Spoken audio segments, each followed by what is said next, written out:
Okay, we're gonna take us a look at Gloomhaven. And this is some but not all of the crap for to start out here. I got a little bit more here, some stickers, etc. The reason what I have over there is what I'm not planning on using for the game. I picked up the removable sticker kit. I've already applied one of them. Tested it out. It comes off, goes back on. I don't know how many times it'll go back on, but at least it doesn't mar things up. From what I can tell, I'm not sure it's all that important. The board seems like that's something you're getting for very little actual play value in the game, from what I can tell. It just seems to be something that you could probably have recorded on these sheets here instead. So I don't really know about the value of that. One thing that's necessary though for the stickers, and one reason I wanted to go with the removable sticker set, is there's little things that you add to the cards, and I thought I could just kind of, slip something in on a card in a sleeve. Turns out you really can't. They kind of have to, put something on the card that sticks. You may need to sleeve the cards anyway once you start adding those, because the stickers, especially the removable ones, might come off. So you might actually see me start to play this game with some sleeved cards. A couple of words. First off, words of warning. There are other people who are really into Gloomhaven who you're better off watching their introduction to the game in terms of any kind of rules explanations. I'll be going through mine because it's part of my learning process, really. But also, there's people who are more into it and more used to playing it who will be doing playthroughs, I'm sure. I haven't bothered looking. I know it's a hugely popular game, though, so... What about my own history with it? Well, I've played it a grand total of once. I stepped in a scenario in a campaign and played somebody else's character through it. And I have to say, I wasn't blown away by it, but I thought my wife would like it. I managed to pick up a copy used in an auction for too much money, essentially. Not really used. Everything was unopened. I've just opened everything up. Well, not everything. Not the things I'm not supposed to open, for example. But when it counted shipping in, it actually would have come in for more, to cost more than buying the new second printing would have. So I felt kind of bummed by that. Luckily, I bought it from a really good seller who cut me a discount, even though I bid way too much on it. Once I realized how much the shipping was, so it ended up, we kind of split the difference, and I ended up paying not really, probably about the same as a absolutely new version. The disadvantage, well, the box top was split, but no guarantees that wouldn't happen with a brand new one either. He basically opened it once and the box split or whatever. It's a very, very heavy game. There's a lot of crap in it. And anyway, like I said, my intention was to play it with my wife. I haven't been able to get her to play it, and I want to do something. I think maybe this will be up my style. Otherwise, I'd pull out Dungeon Degenerates and be playing that again. One of the other adventures from that. So I figured, why don't we take a look at Gloomhaven and get going on it. Let's take a look at what you have. Like I said, there's a board, which seems mainly to be a place to put stickers more than anything else. I don't think it has any effect on play, but I may be wrong. There may be stuff hidden in the cards, etc., that makes the board have some relevance, at least towards finding things. You certainly don't need to have stickers, though. Like the check sheet would have worked just as fine. You have a bunch of these, which we don't know exactly what they are. I think they're minis. We'll take a look at them as I pick my characters, which will be after we play. Yes, this is not an unboxing. And then you have these little packets of character information. Again, some of these are available at the beginning of play. Some of them become available later through play. And this is kind of a weird campaign. You don't play the same character through the whole campaign. Your goal with your character, you're going to have this magical goal, which comes from these suckers, where you're essentially trying to get so that you retire your character and get to start a new one. You can always dump a character and start a new one, or a whole party could just decide not to keep playing with that party and take new characters.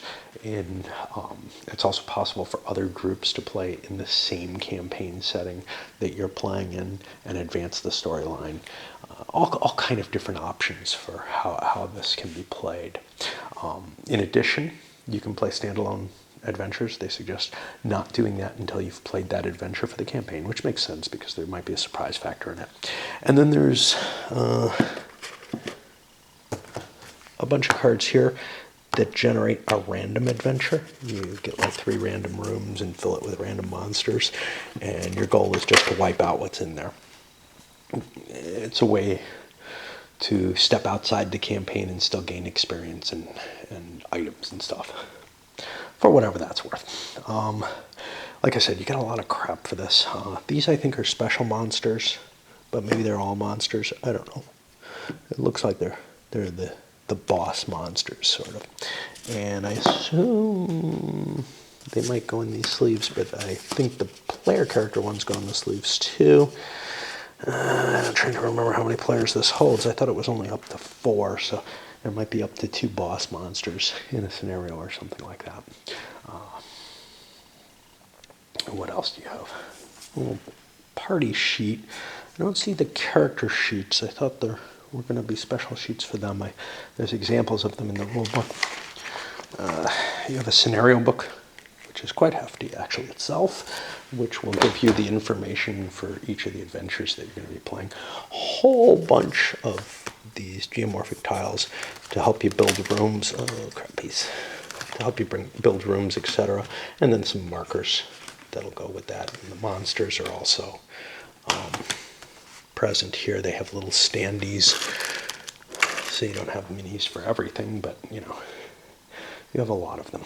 You have a couple of decks. These are for random encounters that you have either in the city or as you're traveling to the dungeon. Whenever you travel someplace, whenever you travel to a dungeon, you have a chance of encountering something on the road. Supposedly, the city ones are a little more beneficial than the others. What are these? These are goals during a given scenario. You're going to be drawing a couple of these, and then you can get a check mark from them. The check mark will allow you to eventually achieve perks. Once you collect 3 check marks, you can get a perk. There's other ways to get the perks through regular experience gaining. I haven't broken open a character box yet, which I really should. And then we have, these are your combat cards. They're going to be kind of randomizers to add to the combat. Each character has their own deck of these, and then the monsters also share one. Each different monster has its own deck of combat cards, which, their special abilities are essentially kind of baked into them a little bit. What else do I want to say? I had a little calculator like this for grocery shopping or something like that. But this is basically something to keep track of how much health you have and how much, I think, experience you've gained or something. I don't know. We'll see as we go. You have these little markers, which are for the kind of magic that permeates the area on the board. When you're in the middle of an adventure, it's possible that certain spells will generate certain power, and then that power can be tapped into by other abilities. I should say abilities, but because whatever. You have items, and not to be outdone by the bag of holding, we have boots of striding. I hope we have a knife of cutting, and what was the other one? I don't know. There was another one I had in mind. I don't know. Anyway, bunches of stuff. So let's take a look. So there isn't really a winner or loser in the game, but there's winning and losing specific scenarios, and there's effects. You know, it's kind of like an RPG. There's effects that are going to happen, and you know, I mean, I guess retiring your characters is something of a goal, although it seems like kind of a lousy goal, but you've achieved, you know, what your character's trying to do, and now you get to try out a new character and new abilities if you want, or you can bring the same class in. When you restart a character, when you start a new character, it doesn't necessarily start at the first level. At the beginning of the game you will, but it becomes based on how prosperous Gloomhaven is, which is sort of the, I don't know, something of a timer in the game. It doesn't really count against you, but what happens is as certain things happen in the game, the prosperity goes up, and that'll allow characters to be at a higher level than they otherwise would. It also allows new items to show up that you can purchase, and I don't know what else. It has other effects, no question. Yeah. Okay. I have not punched all the counters. I'm going to punch out what I need. Inside of these things, you're going to find these character mats where you track some information on your character, but mainly they give you the key information on your character. And you'll have, I guess, a deck of ability cards. And what you do at the beginning of the game is you're going to have a certain hand size. Like this guy has 9 cards. And you take that number of cards out of your allowed abilities. Now, some of your abilities are only available at higher levels, but at the beginning of the game, you'll be able to use anything that's level 1, as well as anything that has an X on it, which basically gets more powerful as you go up levels.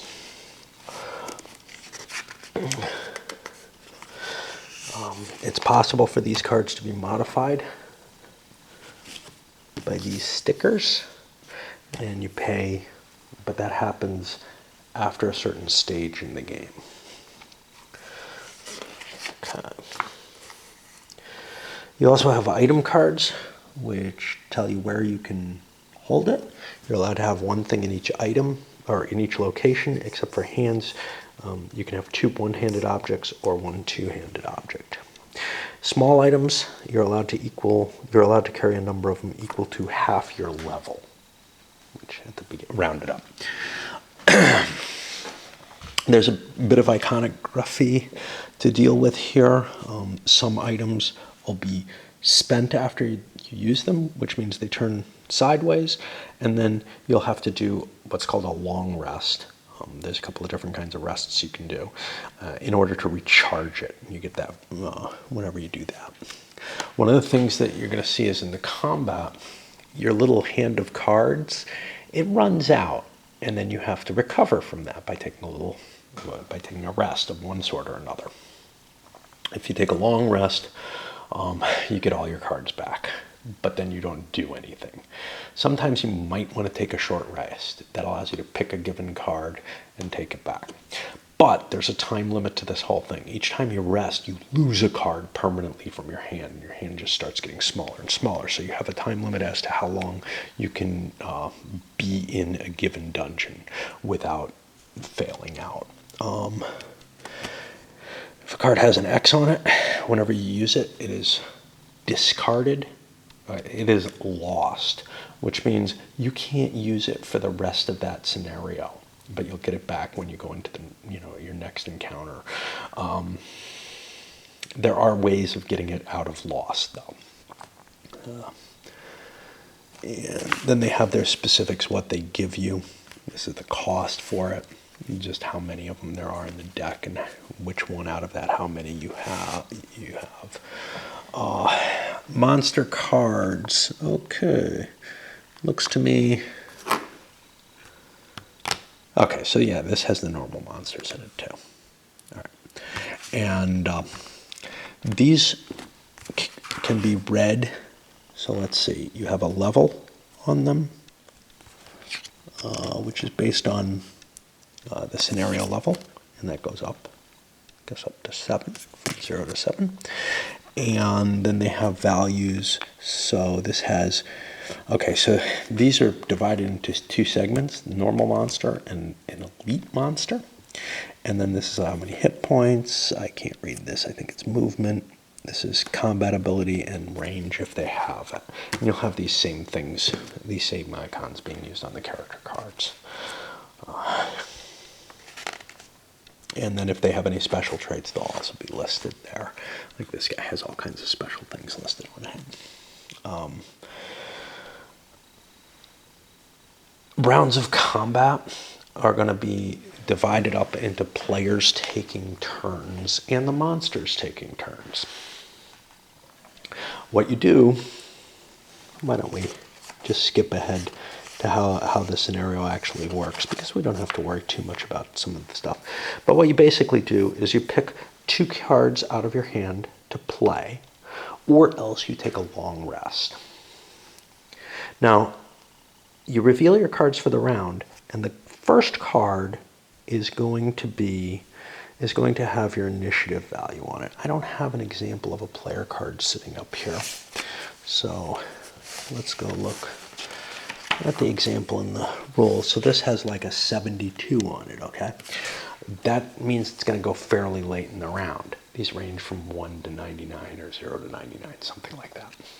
If you want to go early in the round, you play one with a low number. However, the cards the players have are also, let's use this, divided into 2 parts, a top half and a bottom half. You will get to do one card from one of the cards you play will be the top half, one of the cards will be the bottom half. This has nothing to do with which one you chose for your initiative. One of the 2 cards is your initiative card, but then you get to choose to use top or bottom off of either card you like.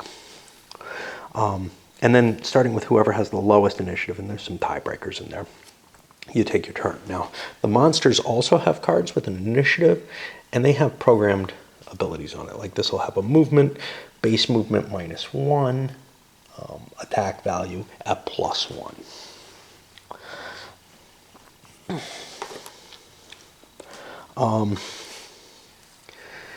And each player and monster takes their actions, and the monsters will do as much as they can, and they have a little bit of pre-programming built in there. They're not played by a player in this.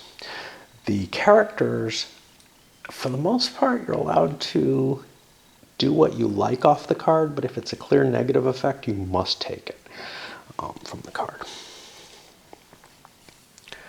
All right.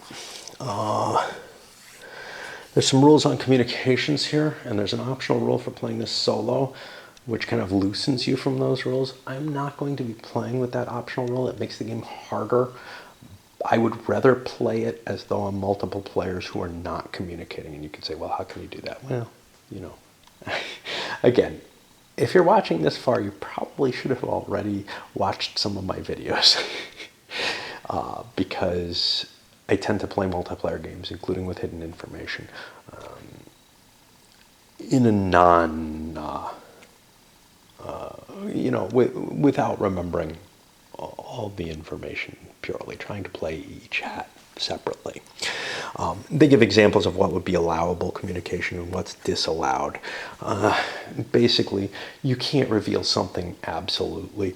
Whether or not you can say, yeah, I got a pretty low card, I don't know. That's in a gray area that's not covered here. But you could certainly say, I'm going to try to go first, and then other people can try not to interfere with that. You could say, it's really important that I go early. Okay. Now, some abilities allow you to recover cards from either your discard pile or your lost pile. Your lost pile being the ones that you wouldn't normally be allowed to reshuffle in. Resting allows you to recover most of your discard pile. You have also bonuses, like this is a persistent bonus that lasts until it runs out. It might require a token for a number of uses or whatever, but it doesn't just go away right away. And then the round bonus that lasts until the end of that round, a series of player turns, movement, attacking, etc. For resting, at the end of an entire round, you're allowed to perform a short rest as a player. This allows you to shuffle your discard pile, and then one of the cards at random goes in the lost pile. And then you get the rest of the discarded cards into your hand.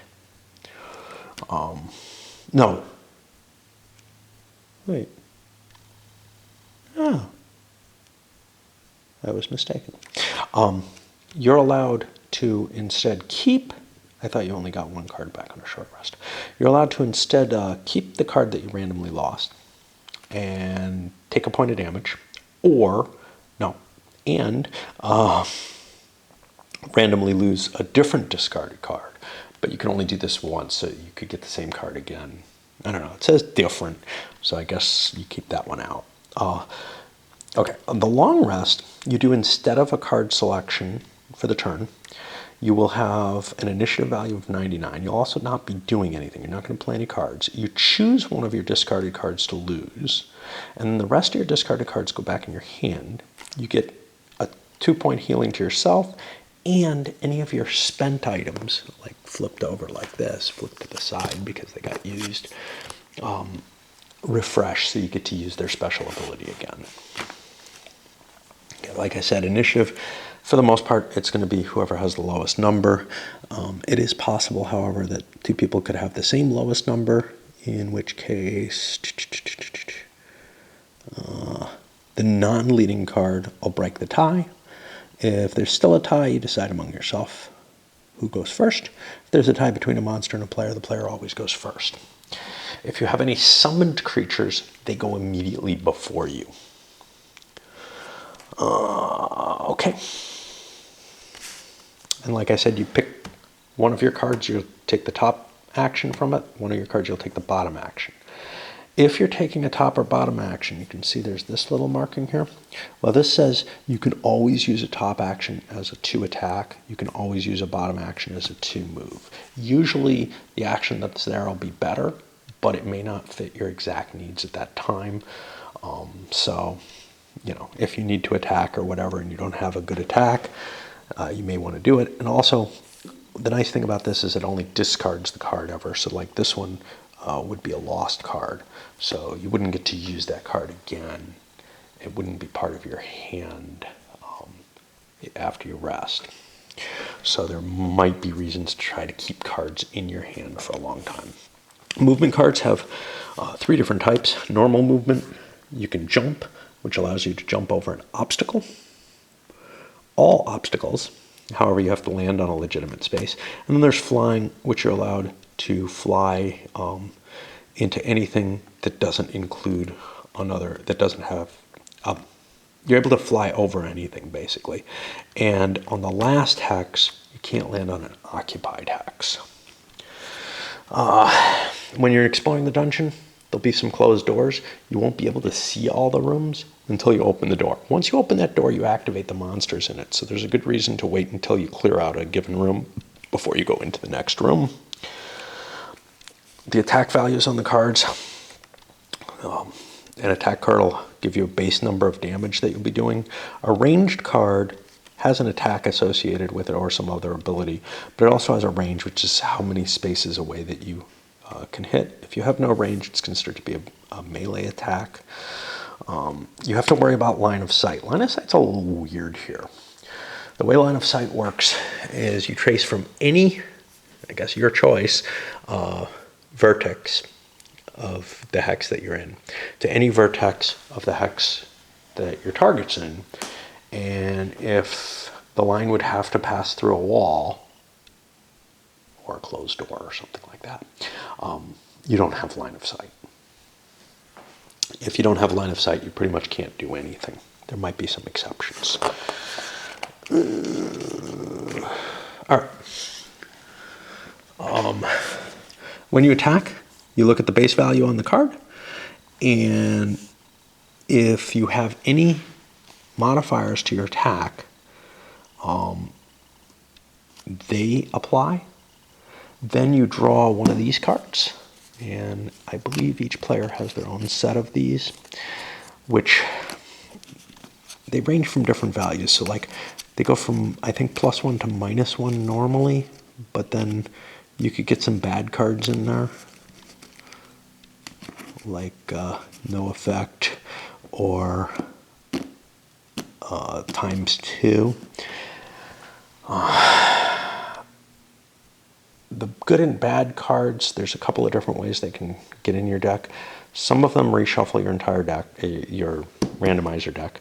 Some of them are curses and blesses, and they're kind of one-shots. Once you play them once, they leave your deck. Okay.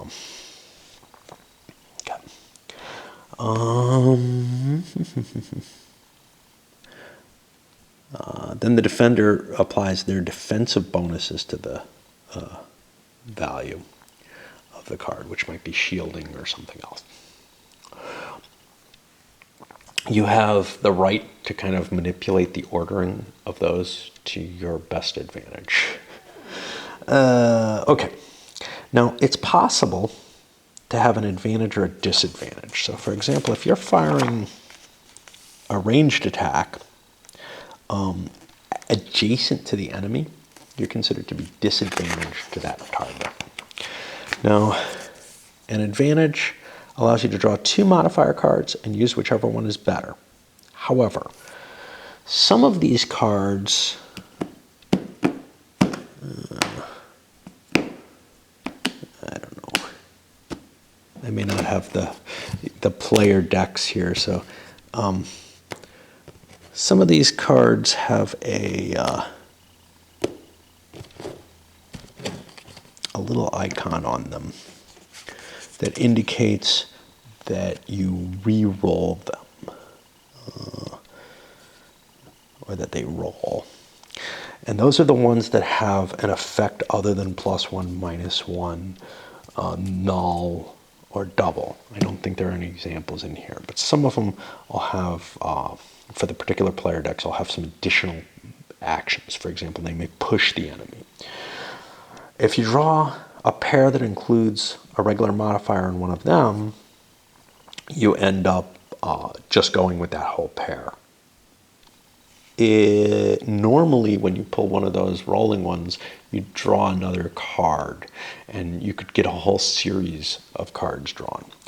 These don't get expended for the most part, except for the one-use guys. So once you kind of run out of that deck, or if you pull, I think you can't run out of the deck. If you pull the card that, one of the cards that forces a reshuffle, you end up having to reshuffle anyway. But if somehow you end up running out, I don't know how that could happen,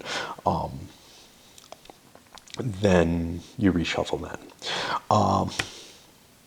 If you draw 2 rolling cards, then you just draw until you get a one that's not rolling. Okay.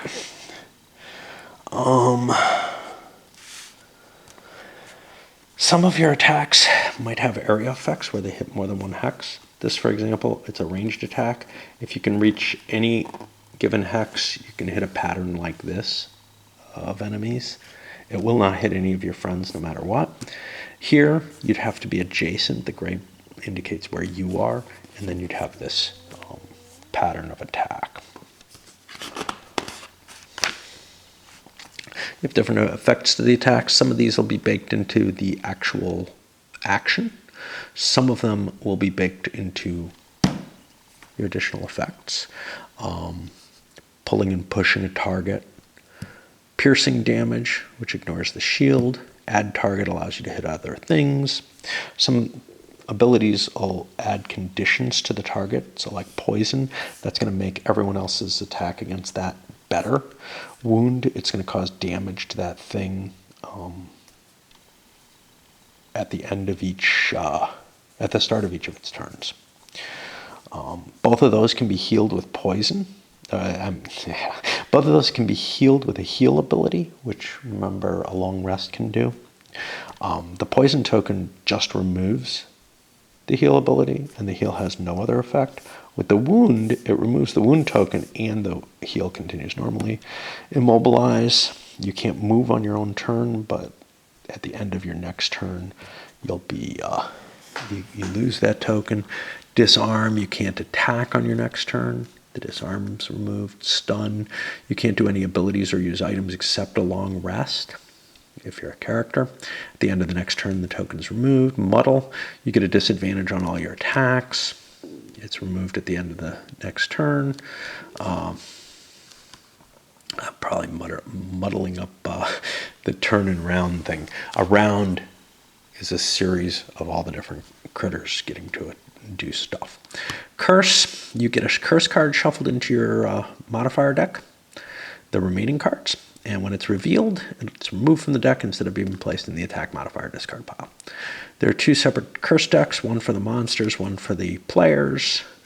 And the monsters only go in the monster attack deck, which is shared by all the monsters. The player ones are placed in given character attack decks. There can only be 10 character curses total out, so a big party might actually have some advantage there. There are also some positive conditions. Invisibility. You can't be targeted by the enemy. Strengthen. You get advantage on all your attacks, but you lose it at the end of your next turn. Same with this. Lost at the end of the turn, I believe. Bless. You shuffle a Bless card into your deck, and this will be a 2 times modifier. And doesn't get discarded, so you get it once. I was talking about the elemental infusions. When you have one of these marked on an ability that you have, that you play, it generates that stuff. Now, there should be a track somewhere. I'm going to paw through all these looking for it. There's a lot of stuff here. I don't know if I'm going to find it. I don't know. It's a 3-part track, and these tokens are going to be on it. And basically, if a given element is created by one of these, this is put in the strong position on that. At the end of each round, it'll drop 1 level. However, if somebody gets get rid of that to do something, they drop it all the way back down to inert, and they get that special ability added to it. That's not an option. You have multicolored versions of it as well, which can either generate any color you like, or if they're X'd, they can use any color that you like to do something.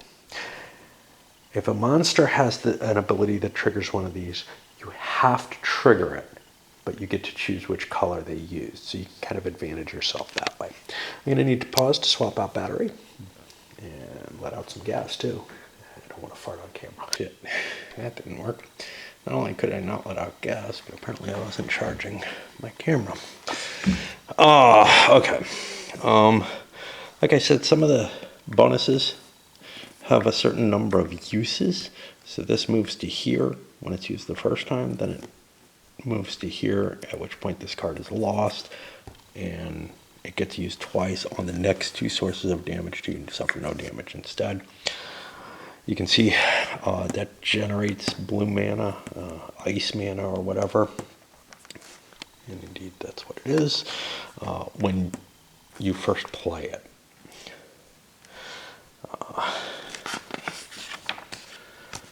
Okay, some of the abilities here. Shield reduces the damage that you take. Retaliate, if you get hit, you'll do damage back at the enemy. And it may be a ranged retaliation. Otherwise, it's only for melee attacks. A heal ability allows you to heal damage. It might be either at range or it might be to yourself. You also might have the ability to summon, and both monsters and characters can do this, additional critters. Now, if monsters summon, they summon just new monsters, and they operate just like any other monster. They have their own action deck related to their class of monster. All the monsters of that class use the same card, or they create a new monster class might be created because there's nothing of that type there. If a player summons, however, they create something that has certain base abilities. They'll have a token on the board as well as on the card to indicate they're a summoned critter. And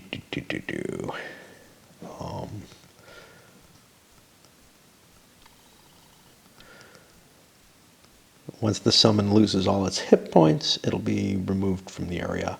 Or if the summoner becomes exhausted, exhausted is what happens when you lose, well, either when you get killed, basically, lose all your hit points, or when you can no longer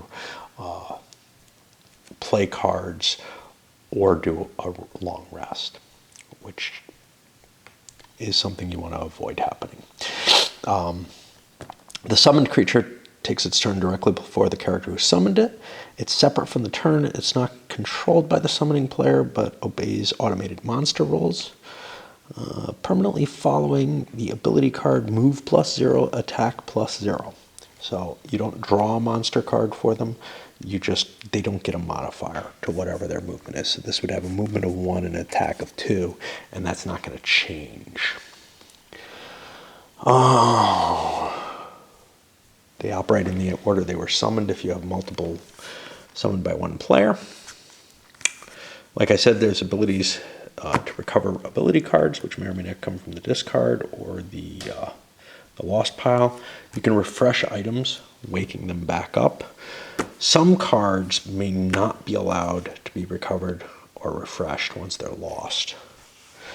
If you have items like potions and such not, you always go into the dungeon with a charged of that item. You don't have to go back and keep buying more of it.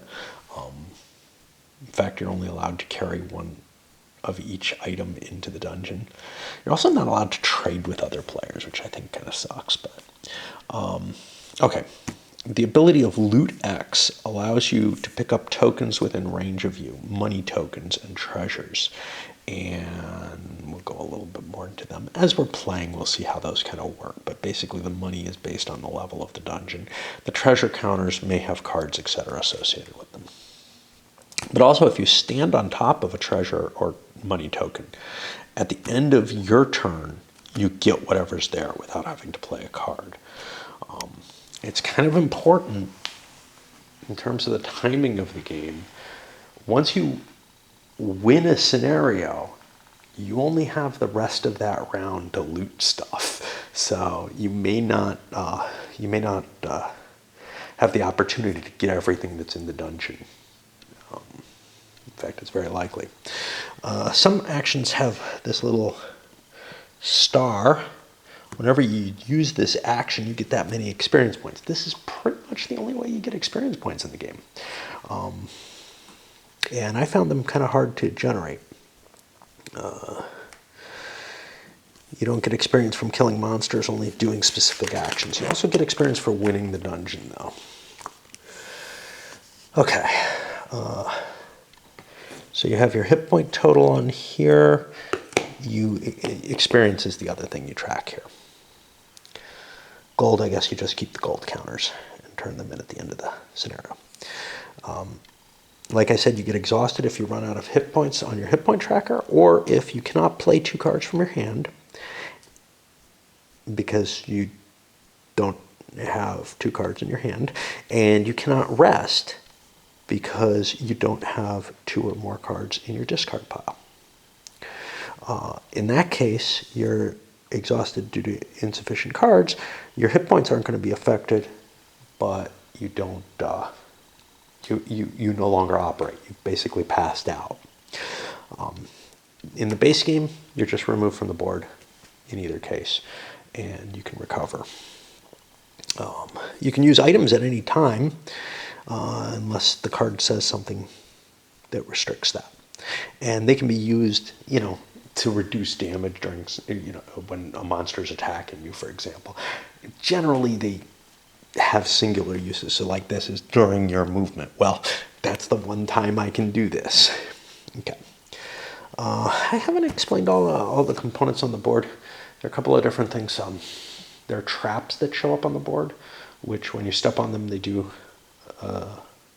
damage based on the level of the dungeon. There are also hazards, these things, which if you walk on them, you take damage. Traps go away once they're sprung. The hazards don't.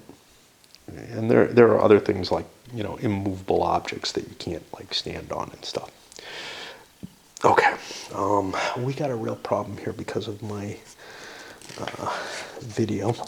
This is a 50-page rule book, okay?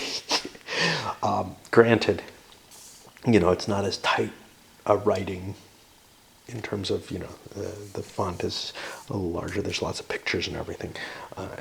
But 50 pages, you can put pretty much almost any game in 50 pages. Some of the big war games and stuff. 50-page rule book. That's about the limit of what people could face. Of course, a World at War managed more, but it's just amazing to me the lack of discipline in sort of the standard games, like the things that are available for Ameritrashers and Eurogamers, compared to wargaming rules. This is probably would have gained a lot by having a better set of rules. Anyway, after wasting a little bit more of my video time, yeah, I'm gonna have to let the battery charge. For monsters, when they take their turns, they're going to do all the actions that are listed on their card. So this guy would move and attack, for example. I'm looking to see if we have something interesting that's got a bonus on it. And this symbol is a reshuffle. This targets all enemies within range. There's no range, so it would be adjacent. There's a ranged attack with a thing.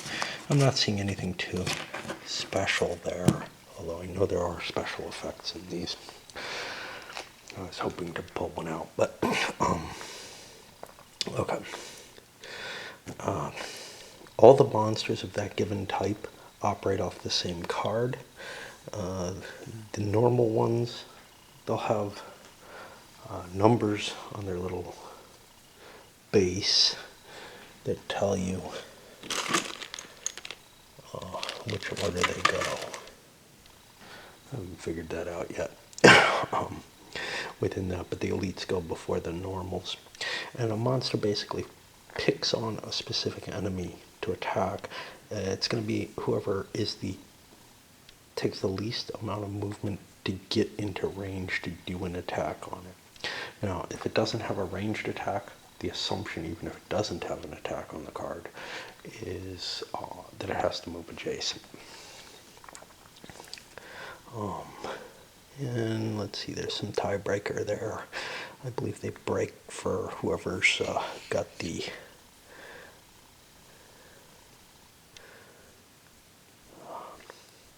lowest initiative, which is kind of weird because if they're going before it, they're trying to get the drop on you, but if they're going after you, they're actually attacking someone who's already gone, and that's less efficient.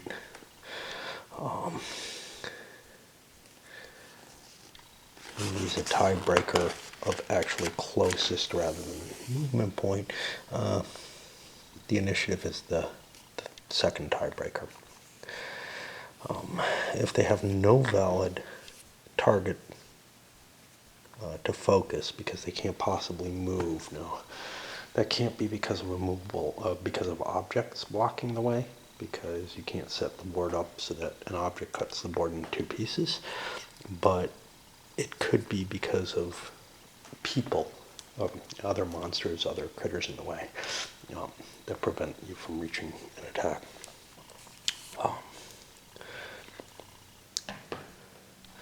Then it just won't move or attack, but it'll do anything else that it's able to. Its actual movement is going to be based on its movement rate plus whatever's on the card. Like I said, each monster class gets one single draw. And then it does its attacks. They will try to avoid traps and hazardous terrain, but if they must go through them in order to reach their focus on a target, then they will go through as few as possible, and they will take damage from them. Their attack is going to have a bonus also on the card if it's present. Monsters may have healing ability to summon, and like I said, when they summon, that just becomes another monster.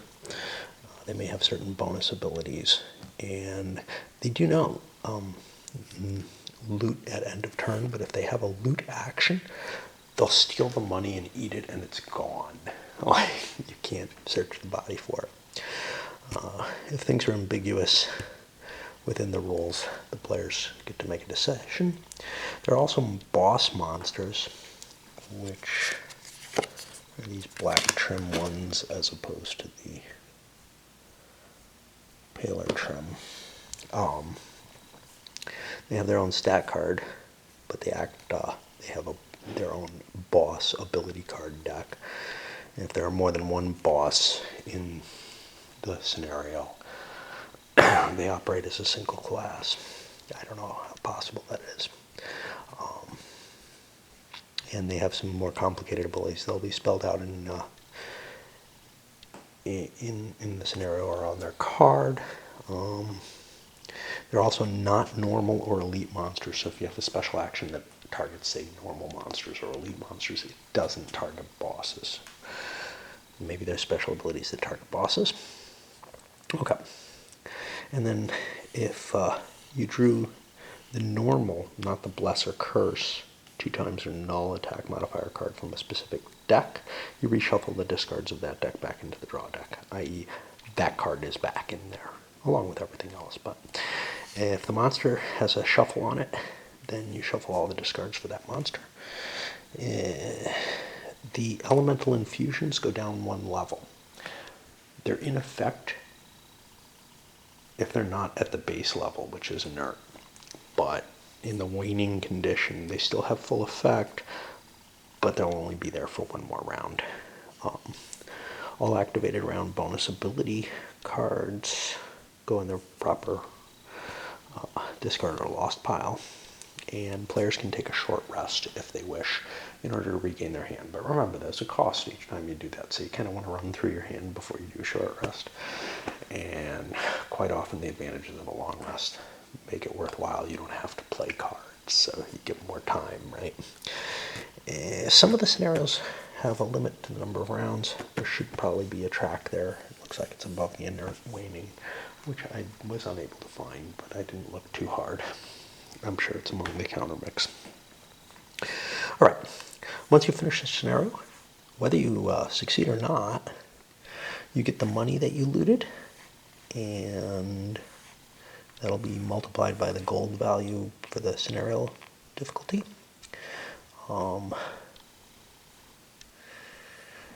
You go through your attack deck and remove any bless or curse cards or negative cards added through scenario or item effects. And you also do this with the attack, the monster decks. Remember, they have their own modifier deck. And then whatever battle goals, whether you complete it or not, get reshuffled back into the battle goal deck. However, if you succeeded in the scenario, you get check marks if you succeeded in your battle goals. You only have 1, but per player. And if you've collected 3 of them, you get to pick up a perk. You also get experience equal to 4 plus twice the scenario level as a bonus for having succeeded in the scenario. There might be other effects to succeeding in the scenario which take place in the campaign. And you get to read the flavor text. They got some special rules for different items here. So like obstacles might have hit points where you get to attack them. A bunch of special stuff that shows up in the scenario. You might have a monster you have to attack. We'll deal with that as we get to it. So the exciting part to me of this is not let's go in a dungeon and beat monsters up, which might be fun, but rather the campaign game, which is where the legacy factor of the game comes, where you're starting to put stickers on things and stuff. Although to some extent, you could play it without the campaign and still gain the experience, and I don't know, you wouldn't hit the level where you can get the stickers for the cards.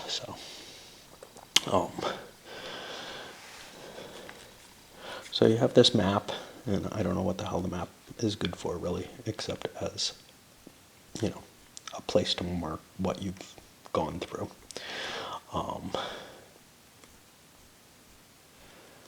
And when an unlocked scenario is completed, the blank spot on its sticker is marked to clarify this. I would rather remove the sticker from the board, to tell you the truth. There's a reference grid to find things. None of this is really necessary here, right?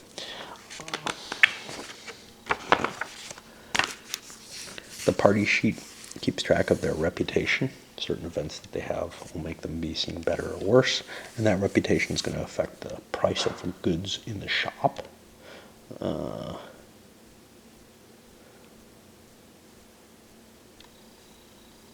It's just added on. That's the location, wherever you are. Yeah, if you've traveled or whatever to a certain location. They're supposedly character sheets. Like I said, I haven't found them. They're probably on the per player basis because they have the perks, etc. And there may be multiple for each class. So even if you pen them up, you can use them again. And you keep track of your perks there, or you keep track of your perks. You keep track of the notes that you have. I'm not sure. When you gain cards, I'm not sure if that's noted on here. It doesn't look like it is. You have a personal quest when you start a character, which, if you complete that quest, your character can't do anything further until he returns to Gloomhaven, and then he retires. There are designs, which when you find these designs, they become available to purchase from the city, as opposed to actually finding an item.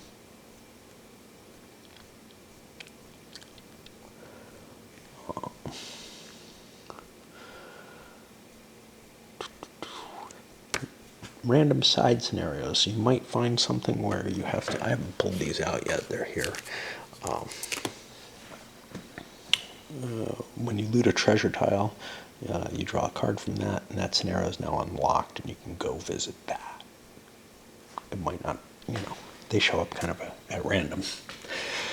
City and road events. All right. If you end a turn or whatever in the city, you're allowed to draw a city card. If you travel someplace to another location, not the city, you must draw a road event card, which tend to be more painful apparently. And you're given choices to follow, and it's kind of like a choose your own adventure type thing. Now here, I don't know, you're supposed to rip them in half or something. Yeah, that's not going to happen. I don't buy into the legacy destruction part of things. I'll just keep things in a not used for this campaign anymore pile. There's also some sealed boxes and envelopes which you might be directed to open up. There's the town records. At one point when the first character retires, you'll have to open that up and I guess start doing things. There are global achievements and party achievements. Again, this is just stuff that helps keep the flow of things, but the global achievements will have effect on the world possibly at all times. Let's see what else we have here. Boop, boop, boo. Okay. When you're in Gloomhaven, you can do a number of different things. You can create new characters. You don't like the character you have, or, you had to retire or whatever. You can complete city events, drawing a city event card. You can buy and sell items. You're allowed to sell them for half their price. You can buy them based on the cost modifier. You can level up your character there. You can donate to the sanctuary. You can enhance your ability cards, and you can announce retirement. There's only a set of 6 classes available at the beginning of the game. When you create a new character, you get that character's 1 in X cards, unless you start at a higher level.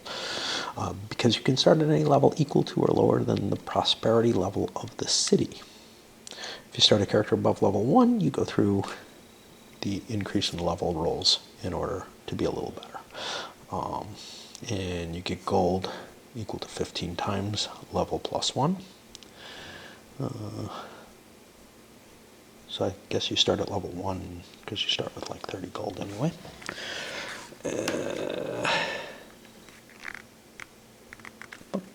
You're not allowed to trade stuff amongst yourself. I hate that rule.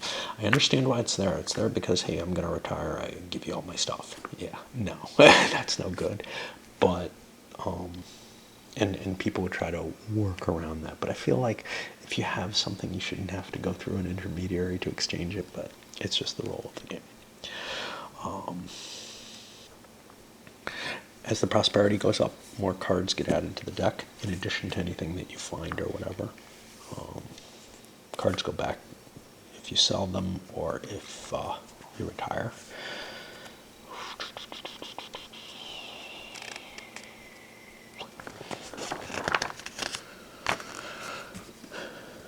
You level up based on your experience points. You can only do this in town. You get, for each level you have, you get an extra card in your active card pool. And you're now also allowed to take higher level cards. However, that means you can only add, like you go up to level 2, you can only add one level 2 card at that point. When you go up to level 3, you can add one level 2 or one level 3. And that becomes the deck of cards from which you can build your hand from. Your hit points go up. You also get a free perk when you level up, which again will be specific per character. You get the bonus perks based on the check marks. That happens outside the city. Whenever you're playing an adventure, you select from your active cards a number of cards equal to your hand limit that you'll be playing the game with. And you take them all into your hand. You're not going to be getting any randomness off those, except if you end up doing short rests where you lose random cards. As you go up in level, your scenarios are going to go up. When you're visiting Gloomhaven, hey, we're back to things that are within Gloomhaven, you can donate up to 10 gold. Or no, you can donate 10 gold to the Sanctuary of the Great Oak. This will allow you to get 2 Bless attack modifier cards added to your attack modifier deck. Remember, those are only one use, and they come up at random, but that 2 times can be pretty effective. However, it's a decent amount of money. Items. There are items. The healing potion is like 10. It's a pretty good item. Okay, if you get through this one global achievement, you can spend gold while you're in Gloomhaven to increase your cards. And you're going to be putting stickers, and I got special stickers for these, into the card. And you basically put it, like, some of them will go up here, and they'll bonus the card at that layer. And then you get an explanation of the different stickers you can buy, and then the costs of them listed here. So like being able to create any element, that's pretty big, you know. I don't know that it necessarily should be. You probably can find better things there. Bless, that gives you an automatic bless. That's pretty impressive for not that much money, right? And it bonuses the card. You can add area of effect cards, stuff like that. When you retire, you get certain special things happening. New content will open up, usually a new character class.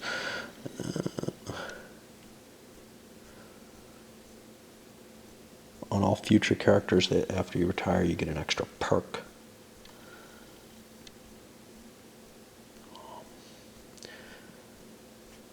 New cards. When a specific character class retires, new city and road cards are added to the event decks. And you start with a new personal quest. They might run out if the game goes too long. Gloomhaven's prosperity is marked down here. I don't know what we use to mark it. See, maybe a grease pencil. It's a slick board. Maybe it'll erase. And the prosperity increases the items that are there, and then players can start at a higher level based on that. When the scenario completes, you mark down certain information there. There's some special envelopes that are opened here. So for example, if you gain 5 ancient technology global achievements, you open the envelope with this on it, and I don't know if that's an A or an N. My vision's not that good. But yeah, as your reputation gets higher or lower, certain effects take place, etc. Some options: reduced randomness. Instead of bless and curses, or the 2 times and null modifiers, there's an option to use +2 and -2 modifiers on them, and that's what those cards are for. These decks have ×2. They also have the +2 and -2 in here. I gotta find them. These decks are divided by a little letter here to indicate which deck it is. They're all the same. An option is to have permanent death. I haven't decided on this yet. Basically, if you drop below 1 hit point, you're dead, and then you have to bring in a new character instead. If you run out of cards, you become exhausted, and you can still remain a target. You just pass out there, and the monsters can still attack you. If a character dies, all materials for the character are returned to the box, blah, blah, blah. I don't know if I like that. Another variant is the random dungeon deck. I actually opened this one up because it has a useful player aid on it, but I don't know how much I'll use this. It's not really what I'm desiring to see, but basically you end up generating some random rooms with some random monsters in it, and if I end up showing it, I'll show how it works. Get some information back here. Compendium of a lot of the information. It doesn't seem like it's that hard a game. Most of the information is going to be based on the cards. It certainly doesn't seem like a 50-page rule book worth of rules, but whatever. And we'll give it a shot. See how it works.